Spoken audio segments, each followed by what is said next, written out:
I'm Eileen Heasley. I am from Troy Rotary, a kindergarten teacher retired from Detroit. I am the founder of A Vision for Clean Water, and we're going to be talking about a collaboration between A Vision for Clean Water and Troy Rotary. Can you hear me okay? Okay, good. So, thank you.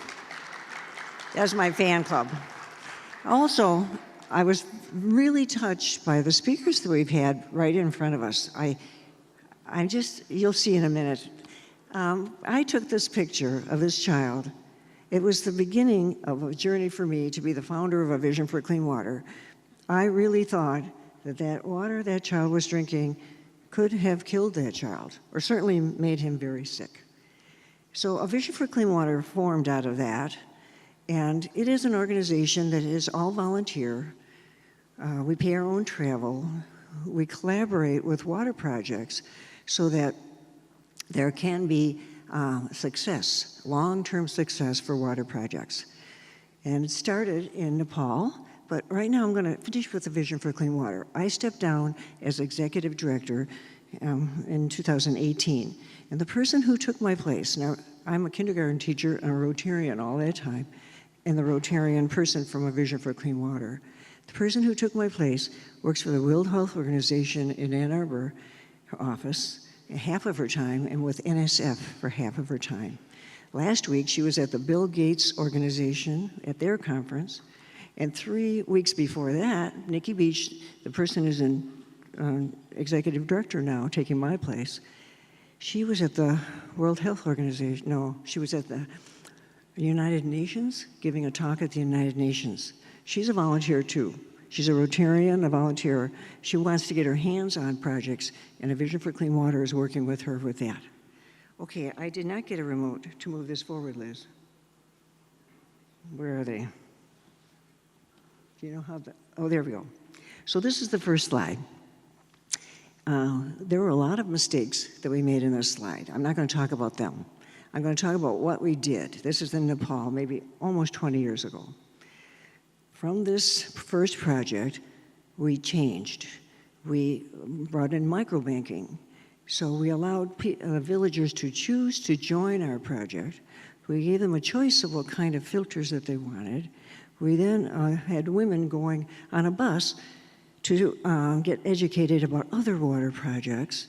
And they had to do hygiene, they had to wash their hands, and then had some partnership with them, and we didn't come out of outer space and bring filters.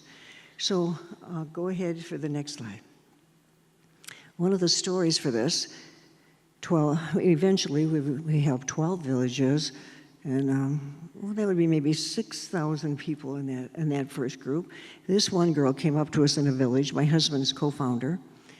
He came up to us and said, I can get married now.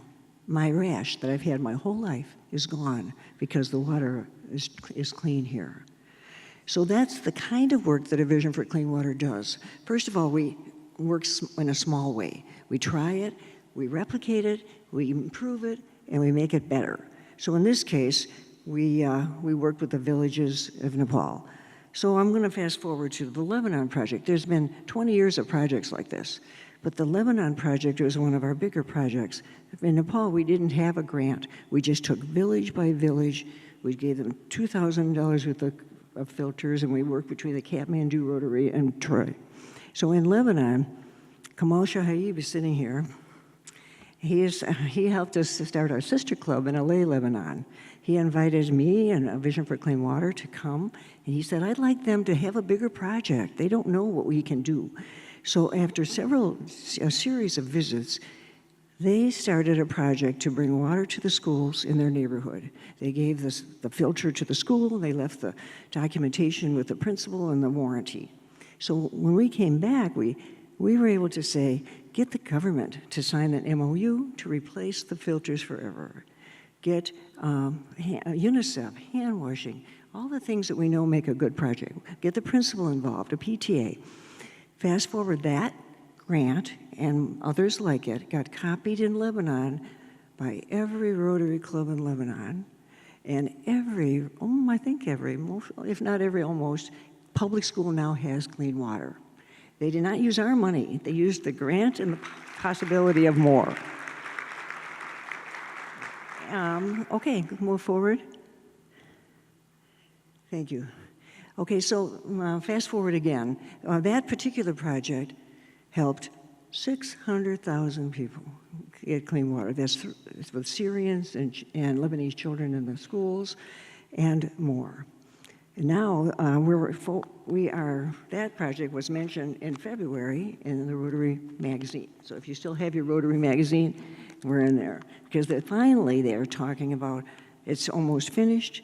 The parents in the neighborhood are getting their water now from the school, and the kids are taking it back home because Lebanon had a lot of problems since then. Okay, so the final project is current. Here we're working in Cambodia. And this is a surprise for me. We're bringing these sanitary packets for girls that you heard the Plymouth Club was so excited about. Now, what a Vision for Clean Water can do with our Troy Rotary, we've started our own factory now. We brought these in our suitcase, 250 of them, and we love them. We got to see the girls wearing them around their shoulder, proud to be women, able to go to school. All the girls got them in the schools. So now we're in a position that we have people that can sew these in Cambodia. They're able to sew them in Cambodia now. The project's moved so that we can start a small business there because we have those connections. You know, people know other people, and things will move forward in that. We still are going to need to have them available to those girls to stay in school.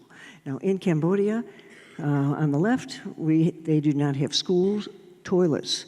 And one at a time, we have an epicenter, we're going to do the toilets all around there as far as we can reach so that every middle school has a toilet targeting the same girls so they'll stay in school. On the second part, we're just starting a pilot to do water towers because while we were there and our focus, we do these needs assessments and all the things important in any project. Mothers were going to give birth in centers that were getting water from in a pond behind. They run out of water, they don't have enough. So this is a very simple $2,500 water tower. That tower now is permanent for those women, and we're going to reproduce that in this epicenter around the center of where we've been working in Cambodia. So that's it for me. We're in the booth if you want to come and see and pull apart this. And I know I've already found the girl from Plymouth. I didn't know she was here. Thank you.